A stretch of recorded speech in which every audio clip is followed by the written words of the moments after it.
Torej, znakovni jezik je v bistvu moj materin jezik. Moja starša sta gluha, tako se je v bistvu moje znanje znakovnega jezika začelo.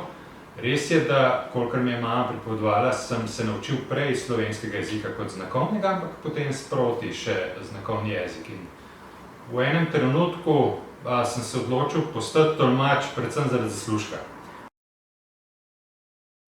Zelo malo smo se družili z gluhimi, moja starša se nista toliko družila in tudi jaz potem drugih otrok, slišečih otrok gluhih staršev niti nisem poznal. Tako da sem jih zdaj začel spoznavati in tudi gluhe. In v bistvu njihove potrebe, zdaj nekaj socialnega čuta ima potem predvidevam vsak tolmač in tukaj se potem začne razmišljanje, kako pravzaprav približati slovenski jezik gluhi populaciji, ker slovenski znakovni jezik ima tako drugačno slovnico, kot je v bistvu drug jezik v primerjavi s slovenščino. In ena stvar, ki se velikokrat pojavlja, je problem pisane slovenske besede, razumevanje teh besedil. Tako da tukaj se kar dostikrat sprašujem, kaj narediti v tej smeri. Pogovarjam se z gluhimi, nekaterimi, ki so mogoče bolj izobraženi, kaj bi lahko naredili, kako v bistvu res dvigati bralno pismenost pri gluhih. Čeprav je zanimivo, kot otrok, torej kot eden od staršev slišečih otrok, imajo slišeči otroci enak problem, kako dvigati bralno pismenost slišečih otrok.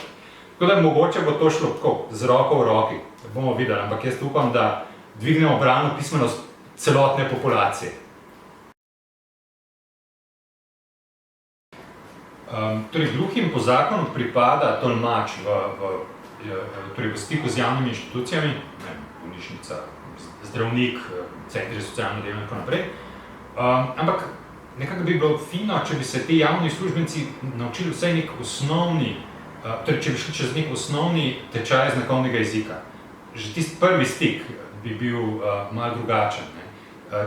Ena stvar mogoče tudi, ki je bila zelo pomembna, je, da bi vedeli, kako komunicirati z gluho osebo. Tako so včasih zmedeni koga gledati, ko je še tolmač zraven, a gleda tolmača, tolmaču razlagajo stvari, ampak tolmač tukaj ni pomemben, pomembna je gluha oseba in z njo komunicira.